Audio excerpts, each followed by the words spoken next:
Fraction. इस chapter की total 2 videos हैं, पार्ट 1 और पार्ट 2। ये वीडियो पार्ट 2 है, तो पार्ट 2 देखने से पहले आप पार्ट 1 जरूर देखिए। उसका लिंक जो है, पार्ट 1 का लिंक डिस्क्रिप्शन बॉक्स में दिया गया है। और पार्ट 2 यानी कि इस पार्ट में हम इन सभी टॉपिक्स को कवर करेंगे। इसमें है refraction, refraction through glass slab, laws of refraction, refractive index, ray diagram for lenses, lens formula and power of lens. So start करते हैं सेकंड पार्ट को। अब तक हमने रिफ्लेक्शन के बारे में पढ़ा। अब हमारा नेक्स्ट टॉपिक आता है रिफ्रैक्शन। रिफ्रैक्शन क्या होता है? The change of direction of light passing from one transparent medium to another. जब लाइट रे एक ट्रांसपेरेंट मीडियम से दूसरे ट्रांसपेरेंट मीडियम में जाती है तो उसकी डायरेक्शन चेंज हो जाती है, इसी को कहा जाएगा रिफ्रैक्शन। ठीक है, और ये होता क्यों है? Cause of refraction: the speed of light changes when it enters one medium to another. Refraction जो होता है वो क्यों होता है? क्योंकि जब जो लाइट की स्पीड होती है वो चेंज हो जाती है, एक मीडियम से दूसरे मीडियम में जाती है। ठीक है, और स्पीड ऑफ लाइट जो होती है वो वैक्यूम या फिर एयर में लाइट की स्पीड जो होती है वो होती है 3 × में 10⁸ मीटर पर सेकेंड। इसमें चेंज आ जाता है जब ये किसी और मीडियम में जाती है, एयर से वाटर में या फिर ग्लास मीडियम में या और किसी मीडियम में। ठीक है, सो सपोज कीजिए ये है मीडियम 1 M1 यानी कि मीडियम 1 और ये है M2। जब कोई ओब्लिक यानी कि तिरछी लाइट रे इसमें एंटर करेगी, ठीक है, इस तरह से ये लाइट रे इसमें एंटर कर रही है। ये ऊपर वाला जो है ये मीडियम 1 है, नीचे मीडियम 2 है। सो ये एयर से किसी ग्लास में, सपोज कीजिए कोई ग्लास है, इसमें एंटर कर रही है, तो ये ये जानी चाहिए कैसे? सीधी लाइन में, लेकिन ये थोड़ी सी बेंड हो जाती है। ठीक है, अपनी डायरेक्शन चेंज कर लेती है, इस तरह से ये बेंड हो जाती है जब एक मीडियम से दूसरे मीडियम में जाएगी। ठीक है, इसी को कहा जाता है रिफ्रैक्शन। ठीक है, इसको नेक्स्ट पेजेस पर डिटेल में पढ़ेंगे कुछ एग्जांपल्स के साथ। रिफ्रैक्शन की डेफिनेशन के बाद अब हम देखते हैं some examples of refraction. Refraction के कुछ एग्जांपल, इसमें सबसे पहले है the bottom of swimming pool appears higher. Swimming pool का जो बॉटम यानी कि जो तल होता है वो हमें थोड़ा सा ऊपर दिखाई देता है।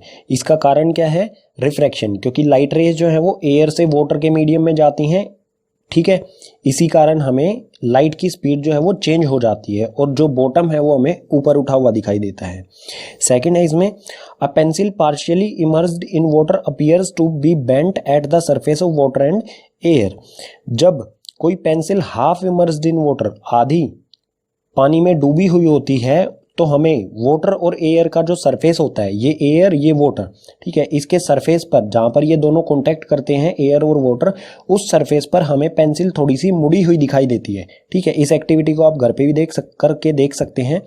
इसका कारण क्या होता है कि लाइट रेज जो है हम इसे कहाँ से देख रहे होते हैं? यहाँ से अगर हम इसे देखें, ठीक है, तो हमें ये बेंट होती हुई दिखाई देगी। ठीक है, क्योंकि हम इसे कहाँ से देख रहे हैं? एयर से। लाइट रेज कहाँ से? एयर से वाटर के अंदर जा रही हैं। सो मीडियम चेंज हो गया, सो यहाँ पर क्या हो रहा है? रिफ्रैक्शन हो रहा है, इसी कारण ये बेंट होती हुई हमें दिखाई देती है।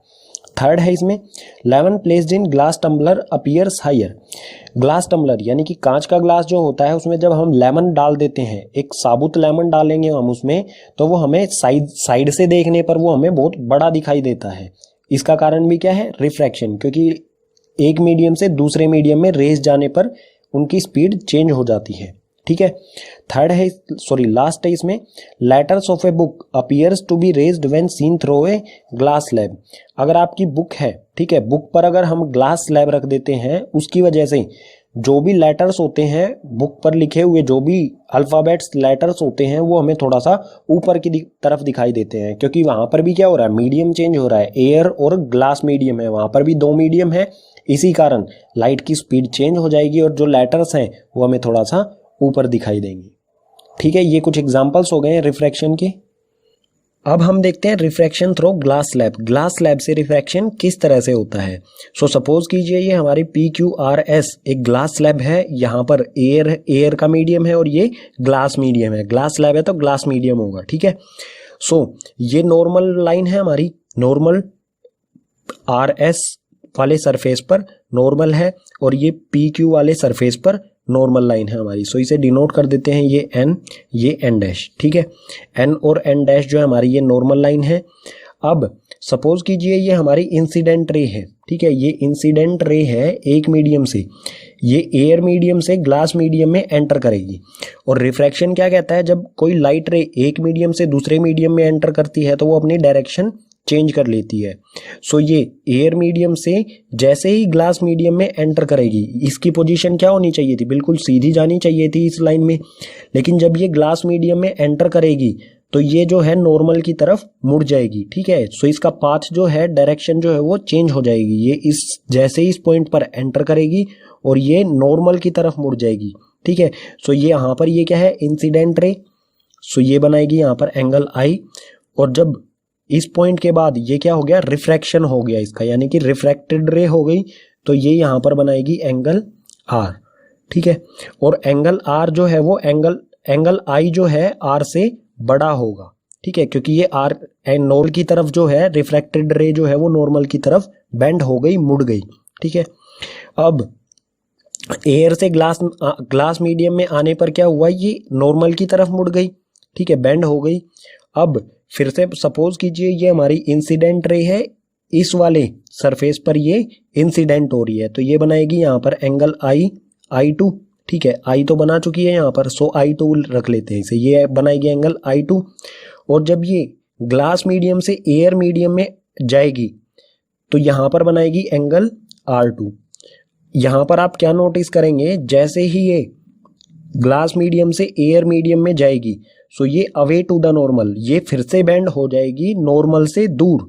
यहाँ पर क्या हुआ था, ये नॉर्मल की साइड, नॉर्मल की तरफ बेंड हुई थी, और यहाँ पर क्या हुआ है, ये नॉर्मल से दूर बेंड होगी, ठीक है। अब जो रे होगी ये हो गई फाइनली रिफ्रैक्टेड रे, ठीक है, ये फाइनली रिफ्रैक्टेड रे है।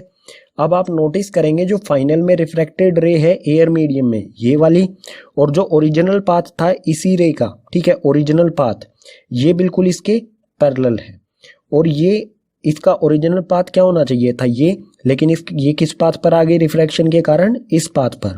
सो आप यहाँ पर देखेंगे कि इनके बीच में जो है कुछ डिस्टेंस आ जाएगा, सपोज कीजिए इसमें आ गया x डिस्टेंस, ठीक है, डिस्प्लेसमेंट हो गया, इसका पाथ होना चाहिए था ये, इसके ये पाथ हो, अब क्या है इसका रिफ्रैक्शन के बाद ये, सो इसमें डिस्प्लेसमेंट हो गया, थोड़ा सा इसमें डिस्प्लेसमेंट होगा, उसे कहा जाएगा लिटरल डिस्प्लेसमेंट। और लिटरल डिस्प्लेसमेंट है वो डिपेंड करेगा दो चीजों पर। फर्स्ट है उसमें refractive index of glass slab, जो हमारी ग्लास स्लैब है उसका रिफ्रैक्टिव इंडेक्स के बारे में हम नेक्स्ट पेजेस पर पढ़ेंगे, ठीक है, रिफ्रैक्टिव इंडेक्स पर डिपेंड करेगा।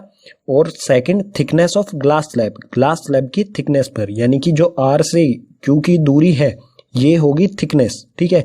अगर ये थिकनेस इंक्रीज होगी सो ये डिस्प्लेसमेंट जो है ये भी इंक्रीज होगा, अगर ये थिकनेस कम होगी तो ये डिस्प्लेसमेंट भी कम हो जाएगा। ये था हमारा ग्लास स्लैब के थ्रू रिफ्रैक्शन।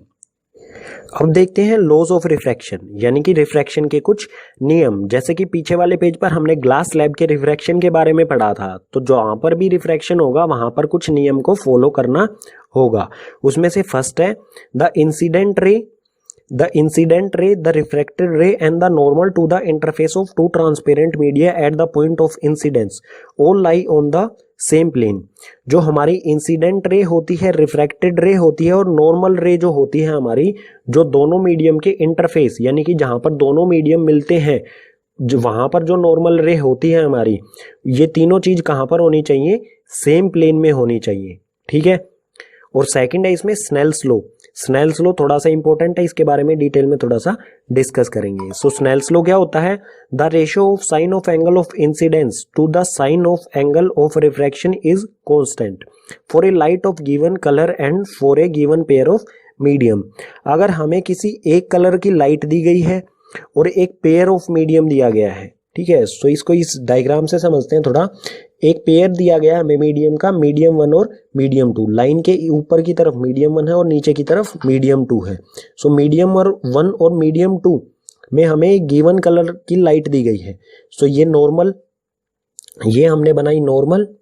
सो एक जो हमें गिवन कलर की लाइट दी गई है वो एक मीडियम से, ये लाइट रे ड्रॉ कर रहा हूं मैं, ये लाइट रे मीडियम 1 से मीडियम 2 में जब एंटर करेगी तो इसकी डायरेक्शन चेंज होगी। सो ये यहाँ नॉर्मल के साथ बनाएगी एंगल आई, और नीचे की तरफ बनाएगी रिफ्रैक्टेड यानी कि एंगल आर।